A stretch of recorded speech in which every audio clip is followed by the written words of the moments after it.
안녕하세요. 여배우의 책방의 달세뇨입니다. 오늘 달세뇨가 읽어드릴 신간 도서는 킬러들의 쇼핑몰의 원작 소설 살인자의 쇼핑몰을 쓴 강지영 작가의 신작 소설 거의 황홀한 순간입니다.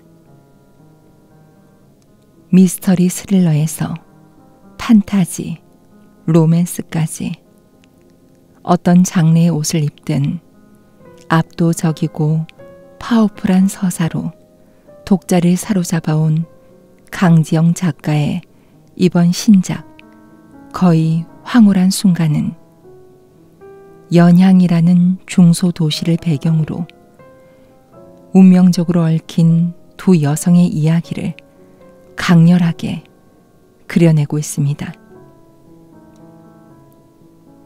운명적인 사랑을 믿는 김하임, 지독한 가정폭력에 시달려온 이무영, 서로 전혀 다른 인생을 살아가던 이 두 여인의 이야기는 연양역에서 지완이라는 인물과 연결되며 마침내 하나로 만나 폭발합니다. 조금은 가볍게 읽을 수 있었던 하임의 이야기에 비해 이무영의 이야기는 제겐 너무 고통스러웠습니다. 그렇지만 결말까지 이를 동안 이 책을 놓을 수가 없었는데요. 그만큼 작가는 강렬한 스토리와 흡입력 있는 필체로 우리를 이야기의 중심에서 놔주질 않습니다.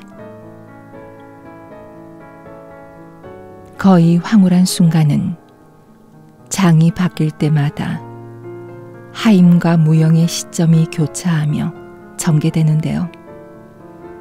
오늘 달세뇨는 김하임과 이무영이 화자가 된 이야기 한 편씩을 읽어드리겠습니다.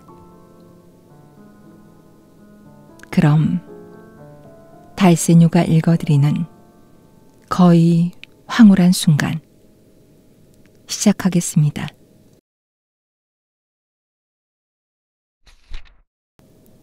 (1월) 김하임. 내가 태어나던 1987년을 기점으로 우주는 할아버지의 소나기에 넘어갔다. 그날은 초대형 태풍 셀마가 한반도를 덮친 날이기도 했다. 연양역 매점을 지키고 있던 할아버지는 내가 태어났다는 기별에 무섭게 휘몰아치는 강풍과 폭우를 뚫고 병원으로 내달렸다. 쪼글쪼글하고 새빨간 소녀의 손가락과 발가락 개수가 궁금해서가 아니었다. 오직 금쪽 같은 며느리에게 그간의 노고를 치하하며 어미 된 기쁨을 축하하려는 목적이었을 터다. 병원 앞에 다다라서야 빈손이 민망했던 할아버지는 뒤늦게 며느리에게 선사할 꽃다발을 사러 시내로 걸음을 돌렸다. 하지만 가로수가 뽑히고 입간판이 종이장처럼 휘날리는 셀마의 서슬에 상점들은 일찌감치 문을 닫은 뒤였다. 할아버지는 빈손을 털레털레 흔들며 연양역 광장을 걸었다. 그러다 역사 처마 밑에서 장미 다발을 품에 안고 꺼이꺼이 우는 청년을 만났다. 할아버지는 청년에게 담배 한 개비를 건네고 곁에 쪼그리고 앉아 너무나 진부해서 아침 드라마 소재로도 외면당하는 친구의 애인을 짝사랑하다가 따귀를 맞고 거절당한 이야기를 들어주었다.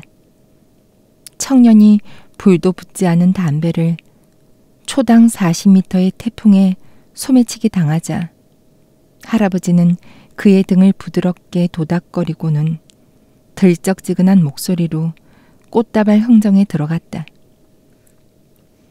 할아버지는 비바람에 꺾인 장미 봉우리 2개와 청년의 가슴팍에서 뭉개진 안개꽃 한 움큼 가격을 제한 10,000원을 불렀지만 청년은 자신의 순정을 말도 안 되는 헐값에 팔 수 없다면서 15,000원을 내놓으라고 눈을 부라렸다. 옥신각신 끝에 12,000원을 청년의 주머니에 찔러주고 꽃다발을 빼앗듯 품에 안은 할아버지는 병원을 향해 돌진했다. 그때 거대한 손가락이 할아버지를 들어 올렸다. 이건 어디까지나 할아버지의 주장이기 때문에 고지곳대로 믿을 수는 없지만 거대한 손가락에 몸을 맡긴 할아버지는 단숨에 연양 시내가 한눈에 내려다 보이는 구름 위에 내던져졌다. 꽃다발을 날치기한 죗값을 이렇게 받는구나 싶었던 할아버지는 지갑의 돈을 모조리 구름 아래로 내던지고 머리를 조아리며 손바닥을 비벼댔다. 그러자 놀랍게도 하늘 저 멀리서 근엄하고 자애로운 목소리가 들려왔다. 내가 몹시 피곤하도다 하여 오늘부로 너 김낙평에게 우주를 맡길 터이니 부디 우매한 인간들을 일깨우고 세상을 평화롭게 하는데 일생을 바치거라. 얼결에 우주를 떠맡게 된 할아버지가 지상에 돌아와서 가장 먼저 한 일은 내 이름을 지은 거였다. 하늘이 내린 임무, 줄여서 하임. 할아버지는 그해부터 서양역 대신 자신의 이름으로 연호를 만들었다. 낙평 24년 초하루. 우주의 책임자인 할아버지와 우매한 인간의 표본인 나는 머리를 맞대고 만두를 빚는 중이었다. 동이 재방송할 시간이다. 구름 위에서 한반도의 역사를 파노라마처럼 내려다봤다는 할아버지는 숙빈 채 씨의 얼굴이 누구든 한 번 보면 잊지 못할 만큼 추녀였다면서 아랫입술을 비죽거렸지만 재연 전문 배우로 시작해서 홈쇼핑 모델, 드라마와 영화의 단역 배우로 활동하던 엄마가 그 드라마에 궁녀로 고정 출연을 하게 되자 눈에 불을 켜고 모니터링했다. 시계도 안 보는데 우주씨는 모르는 것도 없으셔. 나는 소주병으로 장기 알만한 밀가루 반죽을 넓게 펴다 말고 발가락으로 리모컨을 끌어당겨 텔레비전을 켰다. 설 연휴라 TV에선 외국인 장기자랑과 아나운서 대격돌, NG 퍼레이드 같은 시시껄렁한 오락 프로그램 일색이었다. 케이블 채널을 돌리던 중 다니엘 해니가 주연인 로맨틱 코미디에 잠시 넋을 놨다. 동이 틀라니까. 잠깐만, 우리 자기 나오는 거 좀만 보고. 보다 못한 할아버지가 꿰진 만두를 집어 던지고 내 손에서 리모컨을 낚아챘다. 멋지게 양주를 원샷하는 다니엘 해니에게 이별을 고하기도 전에 미모로 역사를 왜곡한 한효주의 얼굴이 클로즈업 됐다. 할아버지 눈엔 며느리가 그렇게 예뻐? 시녀들 중 가장 나이도 많은 데다 보름 전에 이마와 양볼에 맞은 필러 탓에 한효주의 어깨 너머로 비친 엄마의 얼굴은 갓 쪄낸 호빵처럼 부둥부둥하고 번들거렸다. 이쁘다 마다. 한창 땐 네 애비 그 무쪽 같은 인물은 감히 넘보지도 못할 정도로 굉장한 미녀였지. 봐라. 지금도 젊은 것들 찜쪄먹게 이쁘지 않니? 아빠와 쌍둥이처럼 닮은 할아버지가 만두피에 속을 채우며 채신 없이 웃었다. 할아버지가 채신을 내려놓지 않아도 엄마가 예쁜 건 연양 시민이 다 아는 사실이다. 유백색 피부에 적당히 붉어진 이마, 순혈이 의심스러울이 많지 깊은 쌍꺼풀, 반듯하고 날렵한 콧날과 간사해 보이지 않을 정도로 상큼하게 위로 여민 이박이. 하지만 엄마는 80년대 달력 모델처럼 도발적으로 예쁘긴 하나 시청자의 시선을 붙잡아 맬 만큼 세련된 미인이라고 말할 수 없었다. 그럼에도 지금껏 연양 최고의 미녀로 꼽히는 건 가무잡잡한 피부에 꺼진 이마, 오목눈에 사자코를 가진 할아버지와 아빠가 항상 엄마의 자아와 우를 보좌한 덕일 터였다. 서울에서 연양으로 MT 온 햇병아리 여대생에게 반한 아빠와 그런 아빠를 도와서 자전거와 키우던 개, 금리까지 팔아서 뒤를 밀어준 할아버지가 아니었으면 엄마는 다니엘 헤니 같은 미남자와 결혼해서 지금보다 훨씬 근사한 삶을 살게 됐을지도 모른다. 그랬다면 나도 만두피 대신 명품 핸드백을 들고 압구정동이나 청담동을 활보했을 테고 스펙 경쟁에 밀려 이렇게 취업 재수까지 하는 일도 없었을 터다. 할아버지와 아빠가 원망스러웠다. 나한테 고마워할 거 없다. 세상에 억지로 되는 일은 없으니까 모든 순리대로 흐르게 마련이지. 네가 우리 효정이 딸로 태어난 것도 다 하늘이 정해놓은 운명인 거야. 내가 우주신이긴 하지만 이미 정해진 운명을 바꿀 수는 없느니라. 할아버지가 만두를 아무리하다 말고 불현듯 어울리지 않게 인자한 표정을 지으며 신통력 제로의 독백을 했다. 정말 운명이란 건 처음부터 정해져 있는 걸까? 언젠가 인도의 점성술 나디샤 스트라에 대한 내셔널 지오그래픽 다큐멘터리를 본 적이 있다. 일종의 예언서인 나디샤 스트라는 고대 인도의 성인 아가스티아가 나뭇잎에 신탁을 옮겨놓은 것이라고 했다. 물론 모든 사람의 운명이 다 적혀 있는 건 아니어서 자신의 나디샤 스트라를 찾는 일조차 쉽지 않다고 했다. 하지만 운 좋게 자신의 나디샤 스트라를 찾아내면 그 한 장에 인생의 소소한 굴곡이 빠짐없이 적혀 있어 믿지 않을 도리가 없단다. 실제로 나디샤 스트라엔 찾아온 사람의 이름부터 가족, 배우자의 이름과 외모, 성격까지 적혀 있다고 들었다. 다큐멘터리를 보고 얼마 지나지 않은 여름, 나는 3년간 사귀어온 수혁에게 차였다. 수혁은 매너 없이 이제 헤어질 때가 됐다면서 처음부터 이별할 운명을 알고 사귀어온 사람처럼 문자 메시지로 안녕을 고했다. 곧바로 전화를 걸었지만 전원이 꺼진 상태였고 이튿날 다시 전화를 걸었을 땐 없는 번호였다. 수혁은 변변치 않은 다툼조차 없이 나를 유기했다. 이유라도 알고 싶은데 제어할 방법이 없었다. 난 인도 여행을 준비했다.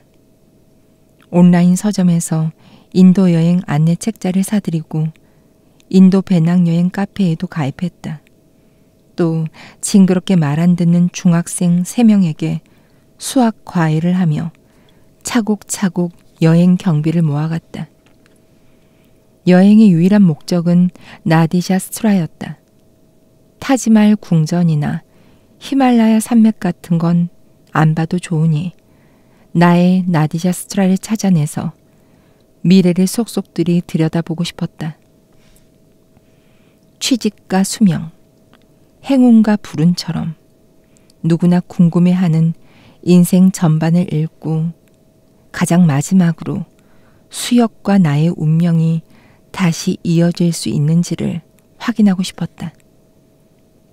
그러나 여행 경비가 거의 모아졌을 무렵 내 계획에 찬물을 끼얹은 사람이 나타났다.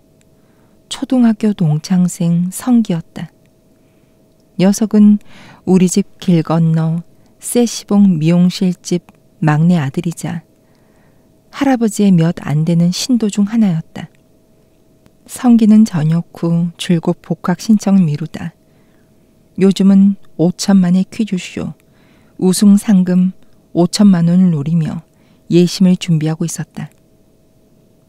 녀석은 틈만 나면 우리 집에 찾아와 소파에 벌렁 드러누워 상식 대백과사전, 한눈에 보는 서양 전쟁의 역사, 이런 책을 뒤적였는데 어느 날 내가 수역 때문에 인도 점성술 여행을 준비하고 있다는 걸 털어놓자 폭소리 터뜨렸다.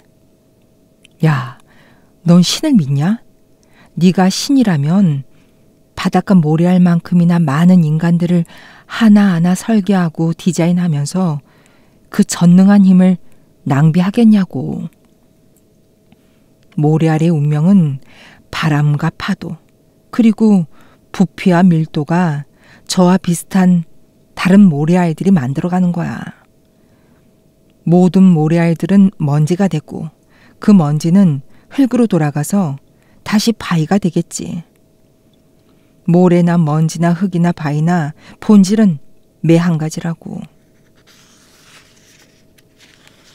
그 뻔한 사이클이 대체 왜 궁금한데? 내가 신이라 해도 세상 모든 모래알에 그림을 그리고 이름을 짓는 바보 같은 짓은 하지 않을 것 같았다. 하지만 이대로 당하고 있을 수만은 없었다. 난 내셔널 지오그래픽이 얼마나 저명한지에 대해, 어느 동양 철학 박사의 나디자 스트라 체험담에 대해, 대학 시절 교양 과목으로 들었던 서양 철학을 들먹이며 유신론을 지지했다. 그리고 성기, 너 우주교 신도 아니었어? 그런 놈이 왜 무신론자 행세를 해? 성기가 내 말을 들은 채도 않자 마지막 카드를 꺼냈다. 그제야 성기가 귀찮단 표정으로 소파에서 몸을 일으켰다. 우주신은 네가 생각하는 그런 신이 아니야. 그건 존재하지 않는 존재야. 굳이 표현하자면 절대적인 에너지지. 다들 너희 할아버지가 번개를 잘못 맞아 정신이 오락가락 한다지만 난 그날 너희 할아버지가 피레침처럼 우주의 에너지를 빨아들였다고 생각해. 번개에 맞고도 돌아가시지 않은 걸 보면 분명 선택받은 사람인 거지. 그 엄청난 에너지를 나도 조금 나눠 쓰고 싶은 거야. 너처럼 내 인생을 남에게 묻진 않는다고. 성기의 궤변은 묘한 설득력을 발휘했다. 기껏 인도에 찾아갔는데 나디샤 스트라가 없으면 어쩌나 하는 생각도 들었고, 수역이 아닌 다른 남자와 결혼해 지지고 볶다가 늙어 죽을 운명이라는 걸 알게 되면 어쩌나 두려웠다. 내 남은 인생을 현미경처럼 들여다보게 되면 백수노파처럼 모든 일에 심드렁해질지 모른다는 생각도 들었다. 처녀 쪽부터 복통에 시달리며 위기양약으로 50년을 버텨온 삼거리 슈퍼 할머니가 내시경 검사에서 위암 진단을 받은 날 쇼크로 죽은 사건이 떠올랐다. 할아버지는 슈퍼 할머니가 내시경 검사만 받지 않았더라면 죽는 날까지 위암과 사이좋게 동고동락했을 거라고 단언했다. 자신의 운명을 안다는 게 꼭 좋은 일만은 아닐지 몰랐다. 저희 왔어요, 아버지. 그런데 대문에 여은혜인의 집, 이 문편 뭐예요? 신탁처럼 사랑에 빠져 운명처럼 나를 생산해낸 부부가 현관문을 열고 들어왔다. 양볼이 빨갛게 상기된 아빠가 엄마의 핸드백과 메이크업 가방을 양손에 나눠들고 구두를 벗었다. 밍크 코트를 걸친 엄마가 그 뒤를 이었다. 아, 그거 틀린 말도 아니잖아. 연예인이 사니까 연예인의 집이지. 은수가 요새 서예학원 다닌다고 공짜로 써줬다. 근데 효정아, 너 얼굴이 왜 그렇게 부석부석해? 당장 석고팩부터 해야겠다. 방에가 누워있어. 할아버지가 손을 털고 일어서 엄마의 밍크 코트를 받았다. 아빠, 저 오늘 대박 피곤했어요. 여의도에서 강남으로, 강남에서 일산으로 뺑뺑 돌았다니까요. 엄마가 팔을 휘휘 돌리며 안방으로 들어갔다.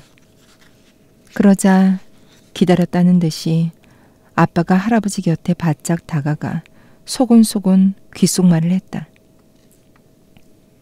내 그럴 줄 알고 오늘 문패를 바꾼 거다. 이러고 있을 게 아니라 염소 한 마리 과 먹여야겠다. 얼른 건강은 좀 다녀오마. 할아버지가 엄마의 밍크 코트를 아빠에게 넘기고 붉은색 궁서체로 우주 신이라 수놓인 각과 도포를 걸치고 집을 나섰다. 아빠, 무슨 일이야? 좋은 거면 나도 좀 알자. 아빠가 목소리를 낮추라는 듯 호들갑스럽게 손을 휘저으며 내 곁으로 바짝 다가왔다. 고릿한 발냄새가 끼쳤다. 네 엄마 주말 드라마 캐스팅 됐어. 주인공 엄마인데 대사도 엄청 많아. 근데 그게 왜 시시할 일이야? 작년에 엄마가 홈쇼핑 메인 모델로 발탁됐을 땐 기념 볼펜까지 제작해 돌리고 다녔으면서 주말 드라마의 조연으로 캐스팅이 됐는데 어째서 자라목을 하고 쉬쉬거리는지 알 수 없었다. 배역이 좀 그래서 고민인가 봐. 엄마가 말하기 전까진 모른 채 하고 있어. 대체 무슨 배역이길래? 있어 그런 거. 아빠가 닫힌 안방 문을 흘끈거리며 서둘러 말 매듭을 지었다. 엄마의 수발을 드느라 안방에 틀어박힌 아빠와 영 돌아올 줄 모르는 할아버지를 기다리며 난 마냥 만두를 빚었다. 귀 모양, 신발장 모양, 바게트 모양, 핸드백 모양, 하트 모양. 가지각색의 못난 만두가 쟁반 하나에 가득 채워졌다. 냄비에 물을 붓고 양지머리 한 덩어리를 넣은 다음 불을 켜고 육수를 우렸다. 고기에 맺힌 핏물이 연갈색 거품이 되어 냄비 테두리에 떠오를 때쯤 안방에서 하지마 간지럽다고. 응? 나 삐친다. 자기 때문에 못 살아. 하임이 듣겠다. 엄마의 비음 섞인 앙탈이 쇠파리처럼 성가시게 귓가에 앵앵거렸다. 나는 곧이어 찾아올 몹시 작지만 매우 거북한 소음을 피할 요량으로 얼른 내 방에서 mp3를 가져와 이어폰을 귀에 꽂고 티아라에 너 때문에 미쳐를 최대 음량으로 들었다. 돈을 벌면 내 방에 방음 장치를 해야지. 아니, 안방에 하는 게 효과적인가? 그냥 독립을 하면 되잖아. 이런저런 궁리를 하며 끓는 물에 첨벙첨벙 못난 만두를 던져 넣었다. 김치 냉장고에서 동치미를 푸는데 엄마와 아빠가 벌겋게 달아오른 뺨을 어루만지며 부엌으로 들어왔다. 아직 만둣국이 다 끓지도 않았는데 나온 걸 보면 염소는 엄마가 아니라 아빠가 먹어야 할지도 모르겠다. 지난 가을부터 쇠기침 소리를 내던 김치 냉장고가 결국 수명을 다했는지 갓 퍼올린 동치미에서 군내가 났다. 이걸 그대로 식탁에 올렸다간 엄마의 성미를 건드릴 게 뻔했다. 난 보시기를 뒤집어 동치미를 쏟아내고 뜨거운 눈길로 서로를 응시하며 손을 깍지 낀 부모님에게 눈꼴을 세웠다. 부럽냐? 그럼 너도 연애하든가. 엄마가 집어주는 김 자반을 받아먹으며 엉글벙글하던 아빠가 치근하게 엄마의 검지를 쪽 빨았다. 나 돈 좀 줘. 동치미를 푸던 국자를 냄비로 옮겨 거친 솜씨로 만둣국을 펐다. 냉장고 안에서 죄 없이 쉬어 터졌을 배추김치를 생각하니 가슴이 뻐근했다. 가족들이 조금만 더 살림에 관심을 가져주었다면 지금쯤 새곰새곰 먹기 좋게 익었을 텐데. 지난주에 용돈 줬잖아. 용돈을 주거나 운동화를 사주거나 1박 2일 여행의 허락을 내리는 은혜로운 일들은 모두 엄마의 몫이었다. 반면 잔소리와 타박, 아쉬운 소리를 담당하는 건 아빠였다. 아빠가 김자반 낀 앞니를 찝찝거리며 내 얼굴을 빤히 쳐다봤다. 김치 냉장고 고장났단 말이야. 그리고 나 운전면허도 딸 거야. 요즘은 할머니들도 다 운전하고 다녀. 정 취직 안 되면 택시라도 몰아야 할 거 아니야. 스탠디형 김치 냉장고라면 아무리 못 잡아도 100만 원은 좋기 될 터였고, 운전면허 학원 교습비 역시 50만 원은 각오해야 했다. 택시 기사를 하겠다는 말이야 어깃장이긴 했지만 운전면허가 필요한 건 사실이었다. 툭 하면 엄마의 운전기사 노릇을 핑계로 아빠가 매점을 비우는 일이 많으니 그럴 바엔 내가 면허를 따서 엄마의 매니저로 나서는 것도 나쁘지 않을 것 같았다. 하기야 백수보다 못한 직업이 세상에 또 어디 있겠는가만. 오케이. 다 해서 200이면 되지? 나는 국그릇에 빠진 엄지가 뜨거운 줄도 모르고 멍하니 엄마를 바라봤다. 너 손은 씻었니? 엄마 만둣국은 새로 퍼줘. 물론 기대가 없었던 건 아니지만 이렇게 쉽게 지갑을 열 엄마가 아니었다.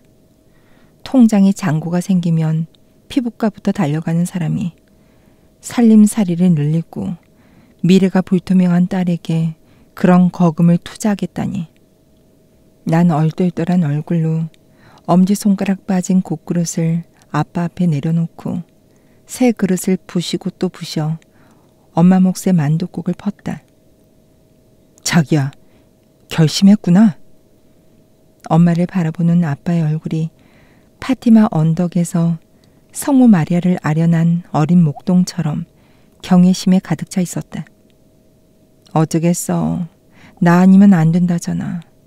광녀도 우아할 수 있다는 걸 보여줘야지 뭐. 이번에 엄마가 맡은 배역이 뭔지 대충 알 것 같았다.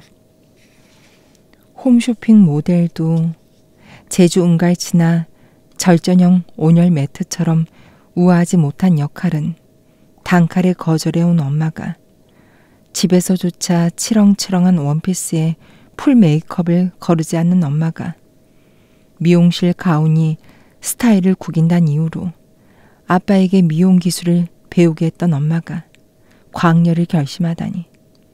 이건 정말이지 엄마답지 않은 선택이었다. 하긴 엄만 이미 25년 전에도 비슷한 실수를 저지른 이력이 있긴 했다. 건강원 제시 그놈 못 쓰겠다. 어디 다 늙어서 혀 빠진 염소를 끌고 와 끌고 오길. 우주신한테 벼락 맞으려고. 내가 푸둥푸둥한 놈으로 직접 골라서 멱 따는 것까지 보고 오는 참이다. 현관에 들어서자마자 할아버지가 도포를 벗어 젖혔다. 눈이 시게 흰 소매자락에 푸둥푸둥한 염소의 한서린 핏방울이 가뭇하게 말라가고 있었다. 마침 잘 오셨어요. 어서 이리 와 앉아보세요. 국은 이따가 뜨고 하임이도 거기 앉아라. 아빠가 분연히 자리에서 일어나 긴급 가족 회의를 주재했다. 난 서둘러 가스불을 끄고 엄마의 맞은편 의자에 엉덩이를 걸쳤다. 할아버지도 한약 냄새를 풍기며 내 옆을 차지했다.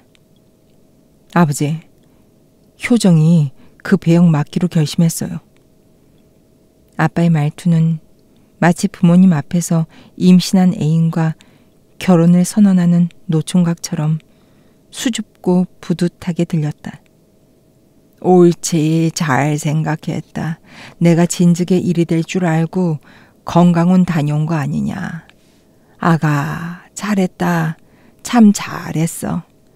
내 역장하고 상의해서 연양역 광장에 플래카드라도 걸어야겠다. 대가 끊길까 조마조마했던 참에 아들의 결혼 선언에 기쁜 내색을 숨기지 않는 속 뻔한 호라비처럼 할아버지가 엉덩이를 폴짝여가며 박수를 쳤다. 그래서 말인데 저희 당분간 서울 좀 가 있으려고요. 일주일에 5일이 촬영인데 여기서 어떻게 다녀요? 가뜩이나 우리 효종이 몸도 약한데. 그래야지. 우리 눈치 볼 것도 없이 당장 방부터 알아봐라. 길에 뿌리는 잡이나 사글새나 거기서 거기니라. 엄마가 새새끼처럼 살풋 고개를 숙이고 아빠의 손에 깍지를 꼈다. 잠깐. 아빠가 서울 가면 매점은 누가 지켜? 할아버진 전도 다니느라 바쁘잖아. 설마 나한테 매점 보라는 건 아니지? 그제야 나는 엄마가 순순히 200만 원이라는 거금을 턱하니 내놓은 이유를 알 것 같았다. 젊디 젊은 딸을 아침 7시부터 밤 10시까지 꼬박 하루 15시간 동안 매점에 묶어놓을 미끼였다. 주말엔 내가 한 번씩 봐주면 되잖냐. 너도 공짜밥 얻어먹을 나이 아니야. 취직을 하고 싶어도 경력이 필요하지. 팔려가는 개처럼 애처롭고 간절해졌을 내 얼굴을 향해 할아버지가 꾸짖던 목소리를 높였다. 할아버지의 적극적인 지지에 마음이 놓인 아빠가 흡족한 표정으로 숟가락을 들어 만둣국을 떠먹기 시작했다. 앞으로 밥이랑 청소는 나랑 분담하자. 오늘까진 네가 하고. 할아버지가 얼빠진 내 얼굴 앞에 손바닥을 흔들어 보이며 인심 쓰듯 가사 분배를 했다. 24년 전 할아버지가 우주의 책임자가 되자 연양역 매점 책임자 자리는 자연히 아빠에게 넘어갔다. 하지만 엄마를 제외한 그 어떤 것도 책임지고 싶어 하지 않았던 아빠는 오징어 땅콩과 바나나 맛 우유, 진미 오징어의 미래를 내게 맡기고 뺑소니 쳤다.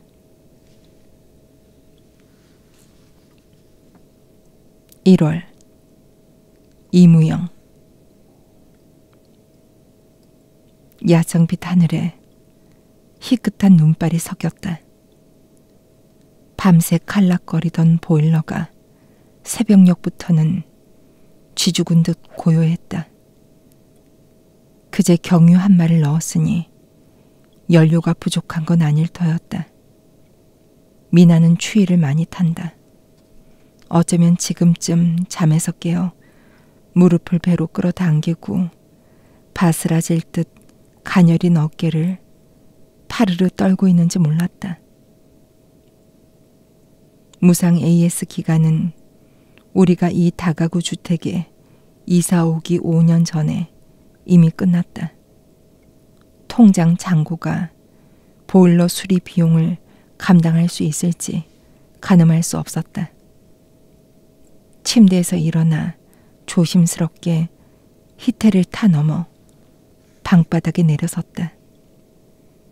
선뜩한 냉기와 희미한 노랫소리가 발바닥을 타고 올라왔다.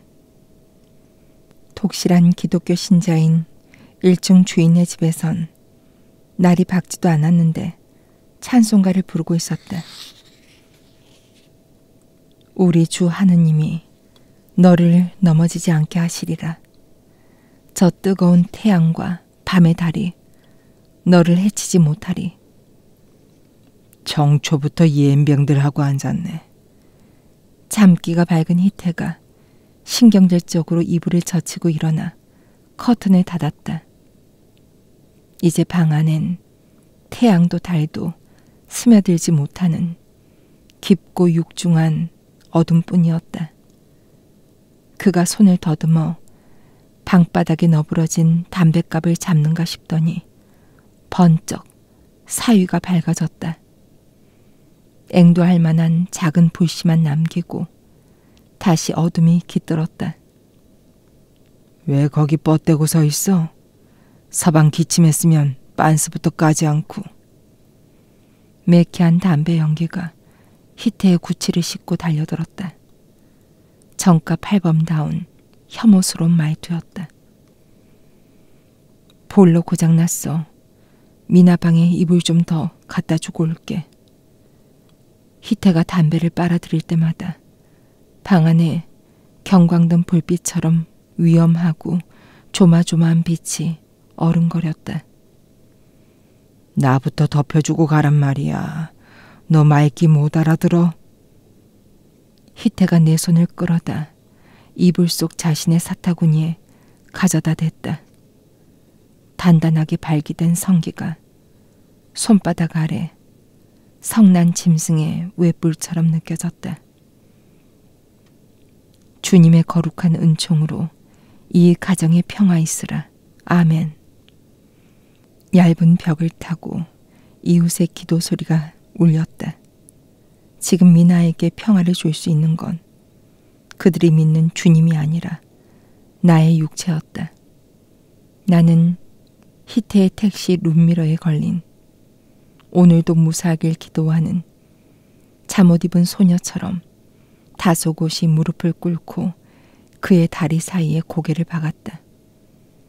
소년원 시절 777 칫솔을 깎아 만들었다는 7개의 플라스틱 구슬이 그의 피부 아래로 도도록 했다. 야, 이빨 걸리잖아. 이게 죽을라고. 희태가 신경질적으로 내 머리채를 휘어잡고 힘을 주어 뒤통수를 밀었다. 구역질이 났다. 하지만 평화, 그 거룩한 평화를 위해 난 고요히 소모되어 갔다. 희태를 다시 만난 건 10년 전 봄이었다. 그는 내가 일하던 남산 중턱의 돈가스 집에 찾아온 손님이었다. 점심 손님이 썰물처럼 빠져나간 오후 3시, 빛바랜 푸른색 난방에 3단 주름이 잡힌 베이지색 면바지, 녹색이 감도는 짙은 선글라스, 그리고 책 한 권 크기의 검정색 돈지갑을 든 30대 사내가 가게로 걸어 들어왔다. 희태는 카운터 아래의 빈 테이블에 앉아 스포츠 신문을 넘겼다. 한눈에 그를 알아보지 못한 나는 스테인레스 쟁반에 물병과 컵, 물수건을 챙겨 테이블로 다가섰다. 왕 돈가스 하나, 단무지 이빠이. 귀에 익은 목소리였다. 나는 계산서 첫째 줄 왕 돈가스 메뉴에 숫자 1을 길게 느려쓰고 그를 유심히 바라봤다.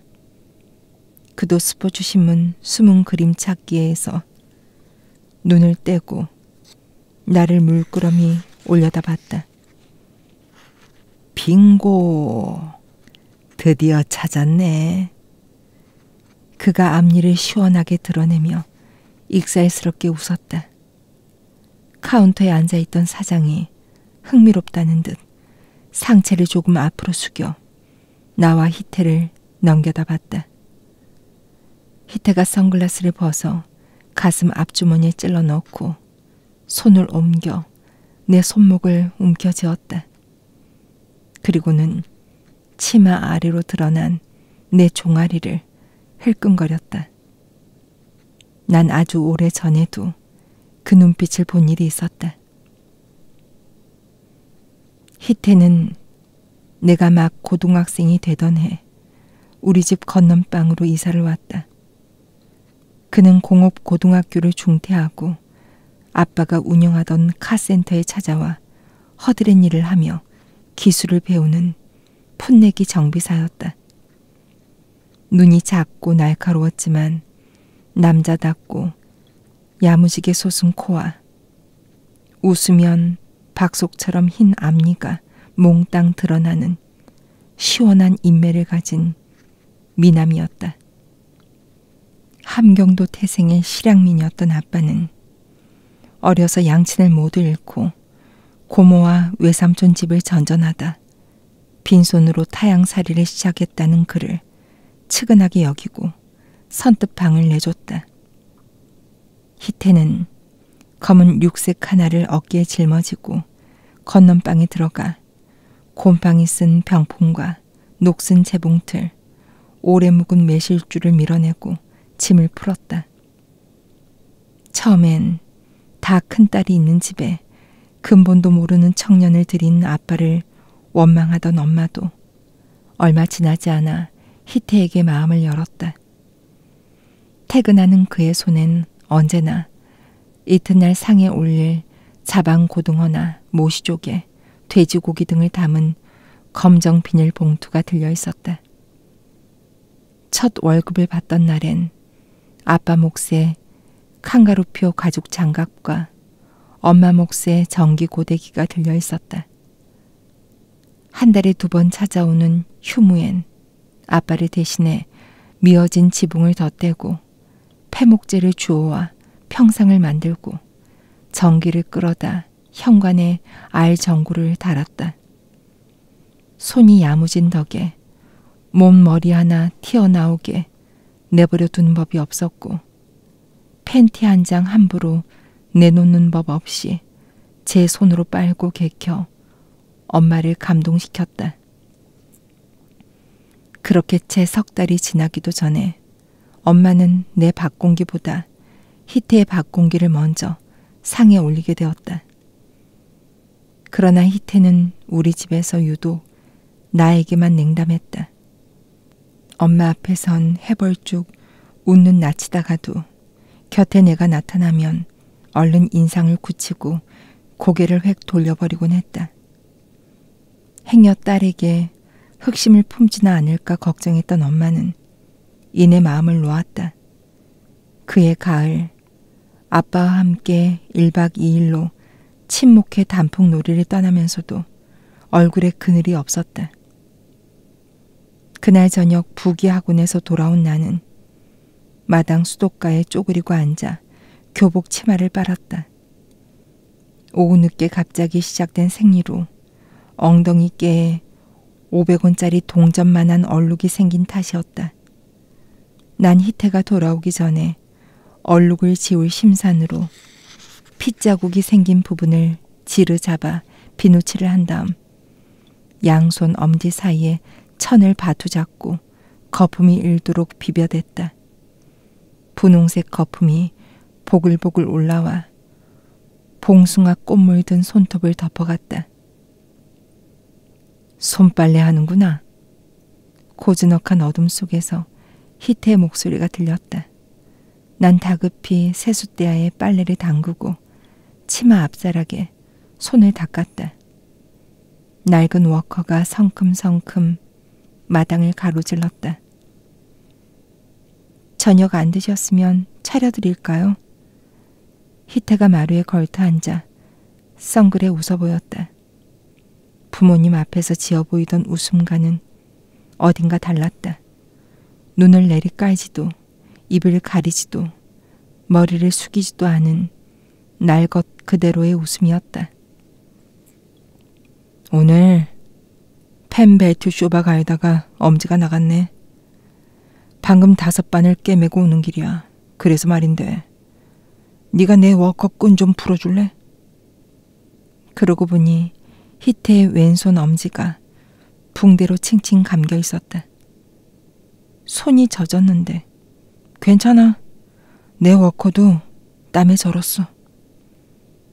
난 몽둥이 든 주인에게 불려가는 충견처럼 조심스럽게 세숫대야를 내려놓고 슬금슬금 눈치를 살피며 희태에게 다가섰다. 불과 5걸음이면 도착할 거리였지만 그와 나 사이에 입자가 고운 투명한 모래가 가득 쌓여 있기라도 한 듯 옮기는 걸음이 한없이 무거웠다. 마침내 그의 앞에 다다랐을 때 나는 10개의 손가락을 폈다 지었다 하며 구두코만 내려다봤다. 리본 다리 중에 아무거나 하나를 잡아당기고 서너 가닥만 풀어주면 발을 뺄 수 있을 것 같아. 희태가 한쪽 발을 내 앞으로 들이밀었다. 나도 마냥 서 있을 수만은 없어서 치마폭을 접어서 다리 사이에 모으고 쪼그려 앉았다. 인조 가죽인지 워커의 주름마다 원단이 터져 흰 속살이 툭툭 드러나 있었다. 난 그가 말한 대로 먼저 단단하게 묶은 리본을 풀고 끈을 꺼들어 느슨하게 한 다음 긴 가닥을 맨 반대 방향으로 잡아당겼다. 고개를 숙인 탓에 희태에게 고스란히 노출되었을 목덜미가 후끈했다. 워커 끈을 거의 풀었을 때쯤 내 목덜미를 달군 게 그의 콧김이라는 것을 알았다. 무영이는 목도 어깨도 참 가늘구나. 이렇게 해주니까 꼭 네가 내 아내 같아. 희태의 양손이 내 어깨를 짚었다. 몸을 일으켜 그의 손을 피하고 싶었지만 어깨를 짓누르는 손에 체중이 담겨 몸이 뜻대로 움직여지지 않았다. 오빠 왜 그러세요? 고개를 들어 희태 얼굴을 바라봤다. 첫 사냥을 나온 맹수처럼 최선을 다해 먹잇감을 쫓는 은근하고도 검질긴 눈빛이 나를 찍어 눌렀다. 그렇게 말하니까 내가 꼭 나쁜 놈 같네. 그날 밤 희태는 세렝게티의 치타 같았다.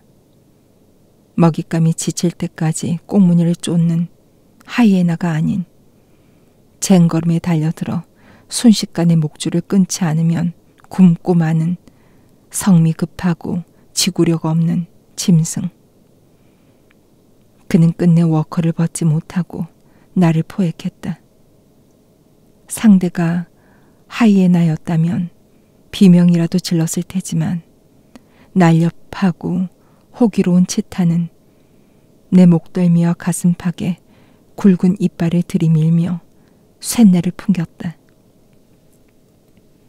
함경도 어딘가에서 아들을 그리워하며 늙어가고 있을 할아버지의 빛바랜 사진 아래에서 난 모욕을 당했다. 부모님이 돌아오시자 희태는 예의 다정하고 건실한 청년으로 돌아갔다. 부모님에게 그날 밤의 일을 알리면 당장 학교를 그만두고 결혼이라도 시킬까봐 겁이 났다. 난 매일 밤 방문을 잠그고 손이 닿는 곳에 과도를 가져다 놔야 잠이 들었다. 그러나 희태는 그날 이후 2번 다시 나를 찾아오지 않았고 음충한 눈길을 보내는 일도 없었다. 마치 그 일이 너무나 생생해 생시 같은 악몽처럼 느껴졌다. 그리고 이듬해 설날 희태는 얼굴이 호빵처럼 희고 동그란 여자를 데리고 와서 가을에 결혼할 사람이라고 소개했다.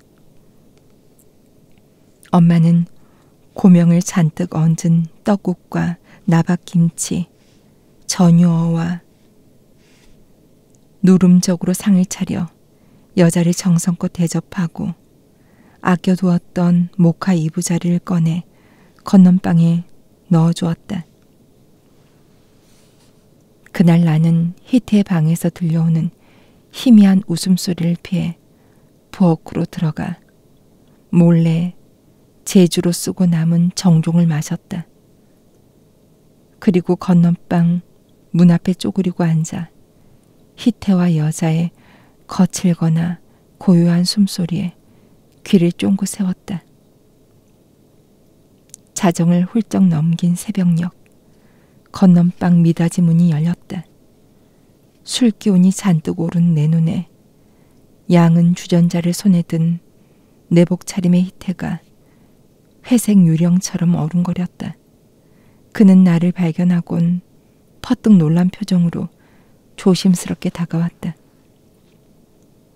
너 술 먹었냐? 왜?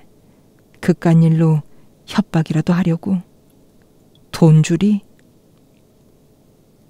기다란 흉이 남은 거칠고 뭉툭한 손가락이 내 뺨을 스쳤다. 베릿하고 시큼한 냄새가 그의 손에서 내 뺨으로 옮아왔다. 나는 내 뺨을 떠나는 히테의 손을 덥석 움켜쥐었다. 그의 입에서 미안하다라든가 내 잘못이 아니었단 말을 들어야 남은 생을 지탱해 나갈 수 있을 것 같았다. 돈 필요 없어. 나한테 사과해요. 히테의 눈이 어둠 속에서 번들거렸다. 그가 조용히 양은 주전자를 내려놓고 빈손으로 내 입을 틀어막았다. 그러곤 나를 번쩍 일으켜 건넌방과 마주한 내 방으로 끌고 들어갔다. 그런 히테의 행동이 너무나 자연스럽고 능숙해 수십 년을 같은 동작만 반복해온 숙련공처럼 느껴졌다. 씨발, 송별회하게 만드네. 그는 어둠의 눈이 익을 때까지 잠시 방 한가운데 서 있다가 옷장을 뒤져 검정색 팬티 스타킹과 양말을 꺼냈다. 그는 나를 쓰러뜨리고 한쪽 발로 내 얼굴을 짓뭉개며 팬티 스타킹에 동그랗게 뭉쳐놓은 양말을 밀어 넣었다. 그러곤 양말을 내 입에 우겨 넣고 팬티 스타킹을 목에 칭칭 감아 제갈로 만들었다. 히테가 바로 나를 눕혀 체육복 바지와 팬티를 차례로 벗기고 저도 내복 바지를 내렸다. 그리고는 내 목덜미를 밟아 강제로 엎드리게 한 다음 고삐를 쥐듯이 뒤에서 팬티 스타킹을 잡아당겨 고개를 들게 했다. 사과 좋아하네. 길 닦아줬으면 감사할 줄을 알아야지. 히테가 기수처럼 규칙적으로 허리를 움직이며 내 귓가에 속삭였다. 그러곤 거칠게 숨을 헐떡거리며 내 목덜미에 앞니를 박더니 일순 몸을 부르르 떨고 떨어져 나갔다. 히테는 잠시 내 이부자리에 나부라져 숨을 고르더니 체육복 바지를 집어다 아랫도리를 쓱쓱 문지르곤 내복 바지를 깨어 입었다. 변소에서 시원하게 볼일을 마친 것처럼 가뿐한 걸음으로 히테가 내 방을 나갔다. 눈물이 터져 나왔다. 개똥지 밖의 울음인지 히테의 웃음인지 분간할 수 없는 나난 소리가 어지럽게 마당을 가로질렀다. 히테는 한 달에 서너 번 내 방에 들렀다. 처음에는 준비한 과도로 위협도 해보고 자해도 해봤지만 그의 배 한가운데 난 긴 흉터를 보고는 반항을 포기했다. 이게 뭔 줄 알아? 내가 15살에 우리 사촌 누나 따먹고 큰아버지한테 칼 맞아서 생긴 흉터야. 그래서 나도 우리 큰아버지한테 똑같이 돌려드렸지. 나도 너처럼 가족이 있어. 지금은 의절해서 그렇지. 너 한 몸뚱이에 네 부모 미래가 달렸단 것만 알아도. 히테는 추석을 열흘 앞둔 토요일 아빠의 주례로 결혼식을 올렸다. 말쑥하게 면도와 이발을 한 히테는 부잣집 외아들처럼 칠칠했다. 난 히테의 결혼식 날 먹은 잔치국수가 체해서 추석 연휴 내내로 토사광난에 시달려야 했다.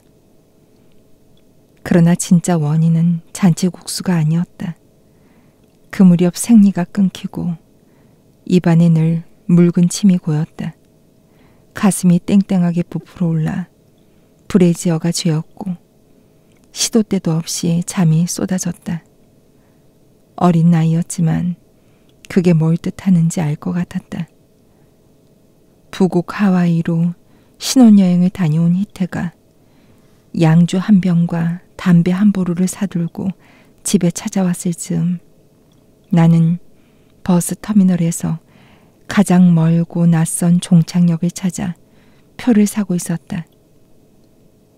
미혼모가 되어 내가 나고 자란 고향에서 부모의 인생을 좀먹고 이웃의 손가락질을 받으며 굴욕적인 삶을 이어갈 수 없었다. 어리석게도 그땐 그게 아이와 나를 지키는 최선이라 믿었다. 처음 도착한 곳은 강경이었다. 거긴 어딜 가든 비릿한 젓갈 냄새가 진동을 했다. 난 젓갈 시장에서도 가장 장사가 잘 되는 집을 찾아가 다짜고짜 취직을 구걸했다. 주인은 8순이 넘은 노파와 환갑이 다 된 과부 며느리였다. 누군가 매직으로 쌍과부집이라 적어놓은 건 나중에 알게 된 사실이었다. 쌍과부들은 내가 고개를 돌리고 구역질을 할 때마다 동시에 으찌아스까잉 하며 미간을 찌푸리다 사정도 묻지 않고 가게 뒤 쪽방에 짐을 풀게 해주었다. 특히 17의 아들을 낳고 과부가 되었다는 노파는 내게 살뜰했다. 그녀는 내게 오젓과 육젓, 추젓 구분하는 법을 가르쳐줬고 미나를 낳은 뒤엔 산바라지까지 자청했다. 그러나 얼마 못 가 노파가 노안으로 세상을 뜨자 며느리는 젓갈 가게를 정리하고 아들이 사는 서울로 상경을 하게 됐다. 그렇게 주인네를 따라 올라온 서울에서 마땅한 일거리를 찾다가 정착한 곳이 남산 돈가스 집이었다. 희태는 왕 돈가스 한 접시를 깨끗이 비우고 조용히 돌아갔다. 그는 매일 3시 무렵 가게로 찾아와 왕 돈가스를 주문했다. 눈치 없는 가게 주인은 희태가 찾아오면 애인 왔는데 나가봐 이렇게 농짓거리를 하며 내 옆구리를 찔렀다. 난 처음 그에게 겁탈을 당하던 날처럼 떨어지지 않는 발걸음을 옮겨 그를 맞았다. 너 딸 하나 있더라? 67살쯤 된 것 같던데 누구 애야? 희태가 스포츠 신문에서 눈도 떼지 않고 말을 걸었다. 나 미행했어? 그러면 안 돼. 이제 와서 아이를 데려가겠다고 할까봐 가슴이 철렁 내려앉았다. 서둘러 거두어들이는 내 손을 희태가 억세게 붙잡았다. 선글라스로 상어 지느러미처럼 날선 눈동자가 나를 토다보았다. 이름이 미나라면서. 그는 이미 아이의 이름까지 알고 있었다. 나는 집요하게 제어드는 소나기에서 벗어나려고 팔을 비틀었다. 애 학교 보내려면 호적은 만들어줘야 할 거 아니야. 나 호랍이 된 지 3년이야. 내 새끼면 내가 거두는 게 마땅하잖아. 너 집 나가고 몇 년 안 돼서 부모님도 차례로 돌아가셨어. 이젠 비빌 언덕도 없는데 나한테 와라. 나 제법 벌이도 괜찮고 전셋집도 하나 있으니 몸만 들어오면 돼. 희태의 제안에 난 현기증이 일었다. 느닷없이 가출한 딸을 기약 없이 기다렸을 부모님의 까칠한 얼굴이 회오리 쳤다. 가부장적인 아빠, 인색하고 모질었던 엄마지만 그들이 더는 세상에 없다는 걸 깨닫자 온몸의 피부가 벗겨지는 것처럼 아프고 서러웠다. 너 자식 속이는 거 아니다. 천륜을 네가 마음대로 꺼낼 수는 없어. 나에겐 악마 같은 인간이지만 미나에겐 혈육이었다. 아빠 노릇 제대로 할 수 있어? 내 물음에 희태는 자리에서 일어나 나를 끌어안았다. 무영아, 내가 서방 노릇도 잘할게. 그날 저녁 나는 미나에게 희태를 소개했다. 그는 결혼식 날 입었던 양복을 차려입고 겨드랑이에선 코가 메울 지경으로 독한 향수 냄새를 풍기며 우리 셋방으로 찾아왔다. 죽은 줄 알았던 아빠가 하루아침에 되살아오자 미나는 희태를 무서워했다. 그의 2칸짜리 집으로 이사를 한 다음에도 내 옆이 아니면 잠을 이루지 못했다. 참을성 없는 희태는 잠이 없는 미나에게 손찌검을 해 억지로 울려 재웠다. 미나가 흐느끼다 옴찔거리며 잠이 들고 나면 내 차례가 다가왔다. 그렇게 살길 어느덧 10년째다. 하지만 나는 여전히 어리고 순진하고 멍청했다. 희태는 아빠 노릇, 남편 노릇은커녕 인간 노릇도 할 줄 몰랐다. 설 연휴 탓인지 AS 센터는 전화를 받지 않았다. 다행히 부엌의 가스레인지는 프로판 가스를 연결했었다. 미나와 희태를 위해 냄비에 물을 붓고 다시마와 황태포를 넣어 육수를 우렸다. 미나는 외모나 성격은 나를 꼭 닮았지만 식성만큼은 희태를 빼다 박았다. 그걸 인정하지 않는 사람은 희태뿐이었다. 그는 미나를 핑계로 나와 살림을 합쳤지만 지금껏 그 애의 친부가 따로 있을 거라는 의심을 풀지 않았다. 물이 설설 끓을 즈음 미나가 제 방문을 발칵 열고 뛰어나왔다. 돌아보니 아이의 얼굴에 핏기가 없었다.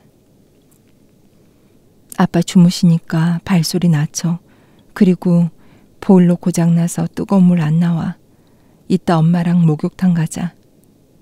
미나는 대답이 없었다.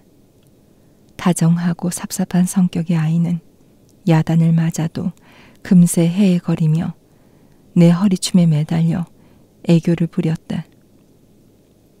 평소답지 않았다. 칼등으로 마늘을 다지다 말고 미나를 다시 돌아봤다. 아이의 손에 핸드폰이 들려 있었다. 죽이고 싶어. 미나의 말에 칼을 도마에 내려놓고 아이에게 다가섰다. 그게 무슨 말이야? 미나의 가슴이 가쁘게 들썩일 때마다 허연 입김이 창백한 입술에서 무럭무럭 뿜어졌다. 방금 현지한테 전화 왔어. 어제 아빠가 현지 학원 앞에서 기다리고 있다가 집까지 태워다 준다고 타라고 했대. 절친 아빠니까 아무 의심 없이 탔겠지. 그랬더니 아빠가 차를 몰고 자유로로 빠지더래. 내려달라고 울고불고 사정하다가 경찰한테 신고한다고 했더니 핸드폰도 부숴버리고 쌍욕을 했다는 거야. 그리고 현지한테 무슨 짓을 했는지 알아? 더 설명하지 않아도 알 것 같았다. 희태는 생례적 범죄자였다. 그의 성욕은 어른이 되면서 서서히 만들어진 것이 아니라 잉태된 그 순간 손가락이나 발가락보다 먼저 그의 가장 깊숙한 곳에 자리 잡았을 터였다. 희태에게 성욕이란 딸꾹질이나 재채기처럼 참을 수 있는 종류의 신체 반응이 아니었다. 현지라는 아이의 반항이 그를 얼마나 즐겁게 해줬을지 보지 않아도 난 알았다. 미나가 내 어깨를 뒤흔드는 동안 난 부끄럽게도 기뻐하고 있었다. 이번이야말로 희태에게서 벗어날 기회였다. 그가 교도소에 수감되면 나와 미나는 자유의 몸이 될 터였다. 그럼 강원도 산골도 좋고 바닷가 운막도 좋으니 영영 희태가 찾지 못하는 곳으로 숨어버릴 수 있었다. 현지 고년이 그러디? 앙큼한 년. 저도 즐겼으면서 내숭 떨고 지랄이네. 왜? 신고라도 하겠대? 희태의 출연에 미나가 와락 내 품에 안겼다. 현지 부모가 못하면 나라도 신고할 거야. 난 뒤를 더듬어 싱크대에 올려놓은 식칼을 말아지었다. 희태가 희미하게 웃으며 슬금슬금 우리 곁으로 다가섰다. 나의 반항이 그를 들뜨게 한다는 걸 알고 있지만 멈출 수 없었다. 나 무기 있어. 손가락 하나만 까딱해도 찔러버릴 거야. 한 손으론 미나를 끌어안고 다른 한 손으론 그의 가슴팍에 칼끝을 겨누었다. 애미나 딸년이나 똑같네. 오늘 니년들 아구리 다 찢어 발기고 오랜만에 정부미 좀 먹으러 들어가야 쓰겠다. 찔러 이 쌍년아. 희태가 내 앞에 바짝 다가서자 마음과 달리 서슬픔은 칼이 힘없이 바닥을 향했다. 옳지. 그렇게 병신같이 나와야 너도 좋고 나도 좋고 쟤도 좋잖아. 희태가 뜨겁게 달아오른 손끝으로 내 이마를 매만졌다. 그러더니 입가에 머금은 미소를 지우고 느닷없이 내 머리채를 휘어잡았다. 그는 미나를 발로 걷어차 내게서 떼어내고 있는 힘껏 팔을 휘둘렀다. 끓는 기름을 흠뻑 뒤집어 쓴 것처럼 머리밑이 따끔거리며 몸의 균형이 허물어졌다. 싱크대 모서리가 허리를 파고들고 벽에 기대놓은 교자상이 나동그라지며 발등을 찍었다. 아이의 울음소리가 고장난 보일러 소음처럼 아프게 가슴에 꽂혔다. 빛바랜 누런 벽지와 황갈색 가구들, 어버이날, 미나가 만들어 온 종이 카네이션, 펄펄 끓는 냄비, 하얀 미나의 얼굴, 그리고 오래 써서 가운데가 오목하게 들어간 도마가 빙빙 돌았다. 그때 둔탁한 소음과 짤막한 비명이 귓뺨을 후려 갈겼다. 희태의 손가락은 여전히 내 머리칼을 걸어잡고 있지만 팔은 힘을 잃고 축 늘어졌다. 그가 몸 주체를 하지 못하고 쓰러지는 바람에 머리카락으로 엮여있던 나도 그의 품에 안겨 함께 고꾸라졌다. 희태야, 여미태. 희태를 부르는 검은 구두 한 컬레가 현관을 열어둔 채 거실로 성큼성큼 걸어 들어왔다. 내 등을 받치고 누운 희태가 산딸이 가까운 태아처럼 둔하게 움직거렸다. 자꾸 감기는 눈에 힘을 주고 검은 구두의 주인을 올려다봤다. 사건 담당 형사로 만나 희태와 단짝이 된 재문이었다. 그는 내 겨드랑이 사이로 손을 밀어 넣어 교자상이 기대있던 벽 쪽으로 옮겨놓고 싱크대 앞에 주정뱅이처럼 쓰러진 희태의 뺨을 두들겼다. 희태의 얼굴은 어디에서 쏟아졌는지 모를 피로 흠뻑 젖어 있었다. 재문이 뺨을 두드릴 때마다 희태의 코와 입에서 엉긴 피가 꿀쩍 흘러나왔다. 너 그걸로 내리친 거니? 재문이 행주로 희태의 정수리를 누르며 미나를 다그쳤다.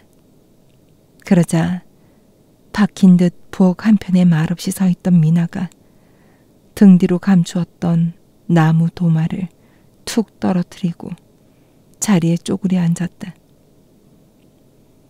거무스름하게 닳고 때가 탄 도마 모서리에서 피가 흥건한 살점 한 조각이 흘러내렸다. 릴리구뿌라를. 재문의 무릎에 머리를 뉘인 희태가 파들파들 떨리는 손으로 전화기를 가리켰다. 눈자위가 허옇고 오른쪽 뺨가입이 실룩실룩 경련을 일으켰다. 재수 씨, 일단 사람부터 살리고 봅시다.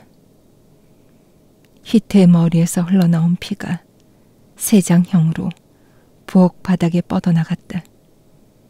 미나가 내 옆으로 기어와 소리 없이 울었다. 여민아, 아저씨 말 잘 들어. 넌 자고 있었어. 누가 물어봐도 자고 있었던 거야. 그러니까 넌 이 일과 아무 상관이 없어. 아저씨랑 엄마가 다 해결할 테니까 어서 네 방에 들어가 있어. 재문이 희태의 머리를 조심스럽게 바닥에 내려놓고 미나를 일으켜 세웠다. 아이는 산산조각난 접시를 맞추는 하녀처럼 짜증과 슬픔이 교차하는 얼굴로 희태를 흘낏 쳐다보고 방으로 들어갔다. 희태가 피거품을 물며 몸을 버르적거렸다. 재수 씨가 전화해요. 재문이 싱크대에서 흉기로 쓰였던 도마를 깨끗이 닦아 서랍에 넣고 희태의 점퍼를 가져왔다. 희태야, 우리 상식적으로 살자. 너도 재수 씨랑 미나한테 빚진 거 많잖아. 서로 한 발씩 양보하자고. 그러니까 내 말대로 해. 넌 방금 욕실에서 넘어진 거다. 문지방에 머리가 찧어 의식을 잃은 걸 재수 씨가 발견한 거고. 별로 안 어색하지? 그래, 힘든데 대답 안 해도 돼. 우린 다 죄 많은 인생이다.